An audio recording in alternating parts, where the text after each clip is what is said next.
is up, everybody? A lot of you have reached out recently letting me know that this month, April, is Autism Awareness Month and have asked me if I could shed some light on the community. And honestly, I think that's a great opportunity for me to educate myself because there is probably quite a bit I don't know. Autism Awareness is about inclusion, self-determination, acceptance, and appreciation, and I want to make sure I can do my part however I can. And of course, in order to better educate myself, I have some friends to help me out. What do I say? You're Hi, my name's Adam. I have autism, PDD. I'm so pale. Hi, I'm Ari and I have Asperger's syndrome. Don't giggle, Emma. Don't giggle. You can't say that, and now I will. Hi, I'm Emma and I work with people with autism. And I've asked them to look up some interesting facts, important information, see what I know, what I don't know, and have a grand old time. So let's go.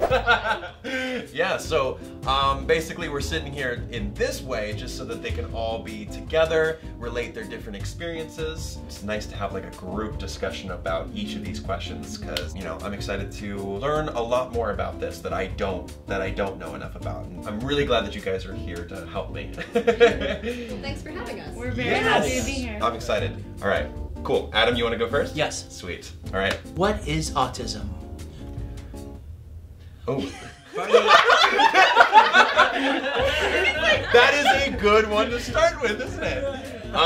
You have multiple choices though? Yes. Okay, great. We're not that. Burning sensation of awe. Inability to eat bananas. Developmental disability brought on by a neurological disorder that affects brain function. Disease in which body is unable to eat sugar. I will say it's C, developmental brain function. Is that right? Neurological. Neurological. It's a developmental disorder. Developmental that disorder. affects neurological function. When was the term autism first used? 1898, 1905, 1911, or 1923?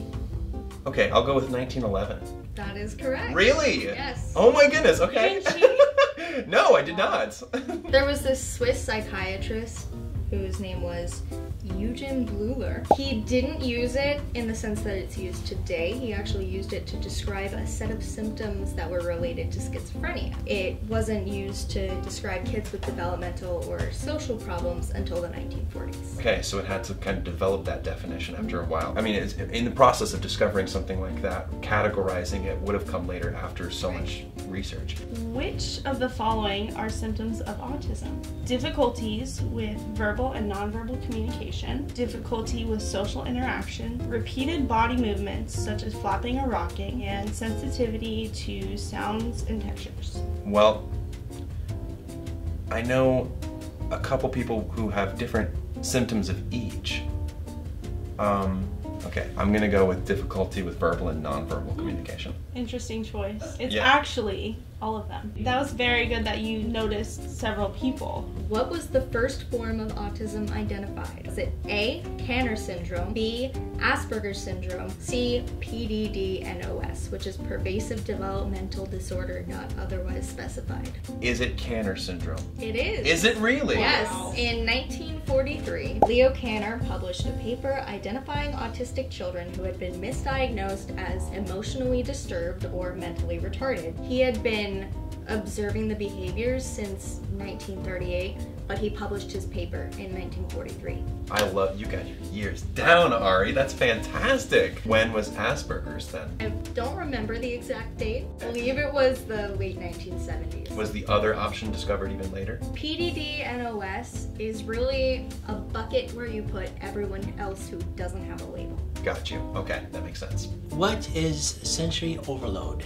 Being overwhelmed by your surrounding, crying because flowers smell too beautiful, spidey senses, where you can see something before it happens, eating spicy foods like wasabi. I want to say it's being overwhelmed by your surroundings. You are correct. Yes? Yeah. Ooh, this is awesome. I thought you catch on to the spidey sense as well. Yeah. What is sensory overload like? It's too much information going to the brain. Last year at Rollins, they did this thing on disabilities where they had these different booths where people without the disabilities could kind of experience it. So in the visual disabilities, you were guided through a room while blindfolded, and then in the autistic booth, they taught about what sensory overload is by having one person talk in the person's ear, who was part of the experiment, and then another person would click a pen around them and somebody else would tap on the desk. If you had 4 or 5 different sounds coming in your head at once, that's like one sound for us. So it's very easy to get overloaded. When we do get overloaded, at least for me, everything goes from really loud to too loud to function, and I just go into a state where I'm completely non-responsive to anything because it's just so much sensory input. What I do for the sensory overload, I just have to go outside and just breathe, and then take a second, and then go back in, and then everything's okay. Part of what my service dog does, she'll start pulling on me to get out of a situation that I'm about to go into sensory overload. She has literally dragged me out of situations. She will pull to the extent that I'm forced to leave the situation. That's a good friend. That is a good friend. I mean, just going outside and taking a deep breath just to kind of like recollect yourself. I love, that's fantastic. It's not only sound that can cause sensory overload, it's also touch. Autistic people are unable to touch certain materials. Like, Really? I cannot touch velvet without starting to get shaky. The Really? texture just feels wrong. I have issues with, like, I don't eat guacamole because of the texture. I can work with it. I don't have a problem of touching it. Yeah. But if it goes in my mouth, that's not happening. I can't eat mushrooms. I love the flavor of mushrooms, but if you get like mushrooms on a pizza, the sliminess of the mushroom makes me gag. Same. I'm the same way. Wow. So somebody who's not autistic, who's really bugged by the sound of nails on a chalkboard, for example, it makes them really uncomfortable, but with an autistic person, if nails on a chalkboard was one of their hypersensitivities, they'd have to leave the room. Being hypersensitive to something doesn't necessarily mean specific things. I mentioned being hypersensitive to sounds and to textures, but it can be any sense. Got you. And there's also hypersensitivity just to the sense itself. So for me, I have hypersensitive hearing, so anything that I can hear is loud. Gotcha. So even my own voice right now is hurting my ears a little bit, even though I'm speaking pretty quietly. Wow.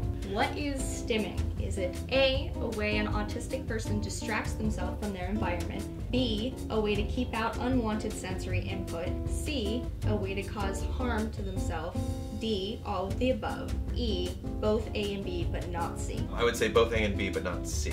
Yes? It's an abbreviation for self-stimulation. Oh. Oh, okay. Is this to counteract the sensory overload? By the time you get to sensory overload, it's kind of too late. When you see autistic people flapping their hands or rocking back and forth in a situation where they're not necessarily sensory overloaded, that is stimming. Sometimes stimming can cause harm, like some people have skin picking as they're stimming, but self-stimulation is used to keep out the surrounding environment and avoid sensory overload due to hypersensitivity. Stimming behaviors can include picking at nails and nail beds, humming or making other noise, like clicking, spinning, rocking, hand flapping, and a lot of other things that cause non-autistic people to get very annoyed. This is for my chewing stim because I always grind my teeth when I'm trying to counteract sensory overload because I can Really? hear it and I can feel it and it focuses.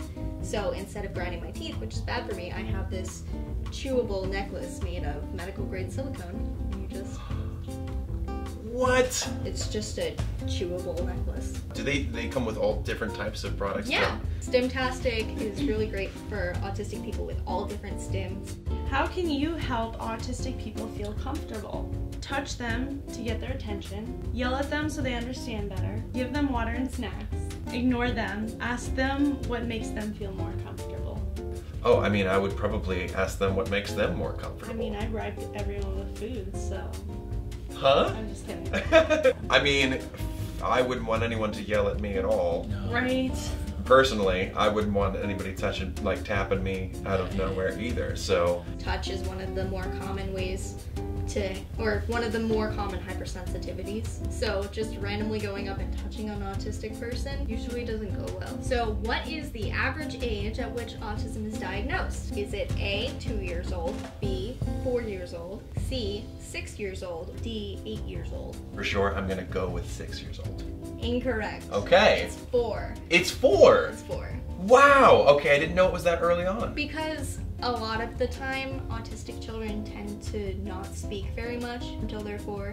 How does the diagnosis works? Like, do they... The American Academy of Pediatrics actually recommends that all children be tested for autism at 18 months old and then again at 24 months. But it's a lot easier to notice when things are weird about a child than when things are missing developmentally.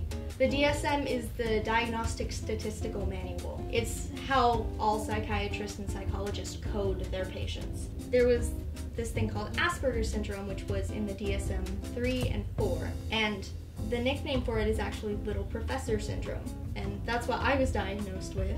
So starting a little bit before I turned 1, I was speaking in full sentences with big words.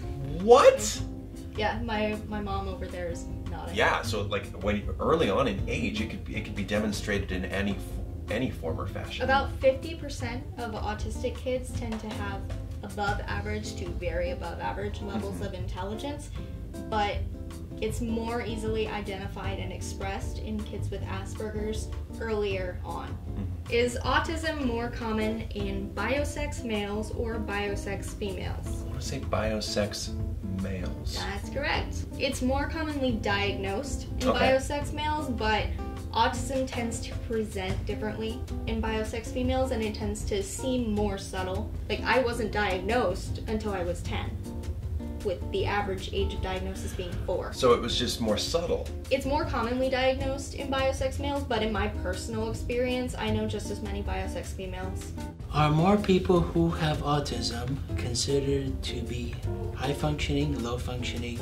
So I might say more people are considered to be high functioning autistic. Functionality is a myth. People use high functioning and low functioning to divide the community Yes. and say, well, these people can be placed into society and do just fine, and these people need to be locked away. So those are the kids who end up in the special classes. Autism is a spectrum. I didn't know that was what it was classified by.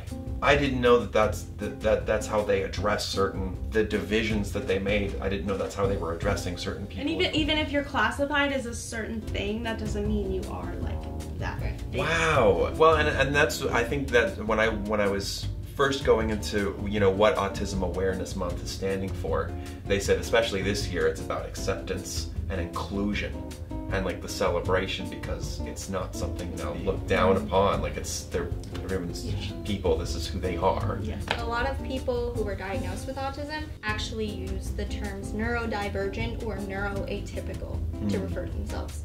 Fun fact, Yes. Nikola Tesla is thought to have had Asperger's syndrome. Really? And actually, a lot of the most famous inventors and scientists in world history, looking upon their behavior and what we knew about them, a lot of them seem to have been on the autistic spectrum.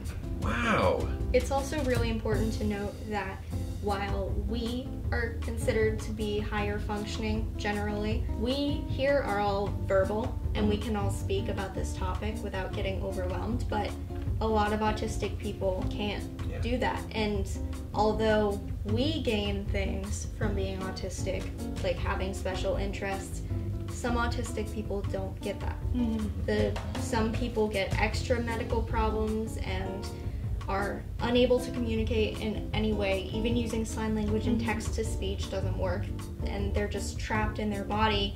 And sometimes that's just the way it is, and to be educated about it and realize that a lot of people are like us, but then there are also pretty much the same amount of people who are diagnosed as autistic who are just like you think autism is. So Yeah, and they don't have a voice. It's hard for them to have a voice because you can't talk about what you feel and what you prefer, what you like to do, and you're trapped. You're literally trapped in your body, and you have all these people making decisions for you. Yeah. It's hard as a non-autistic person to recognize, okay, like, how are they feeling? What do I do to make them comfortable? Because they can't even. It's a wide spectrum, and they all have to be treated with the same level of Respect. accommodation and respect. Yeah. autism, or the set of symptoms that define autism, don't define a person. Being autistic is not who that person is. Yeah. Basically, we take these sets of symptoms that people have in common, just quirks about them or neurological differences, and we lump them into a box. And that's fine, but you just have to remember that not everybody in that box is the same person. We're all different. Right. We just happen to share those characteristics. Yeah, that's one aspect about you. It's not a disability, it's a differing ability.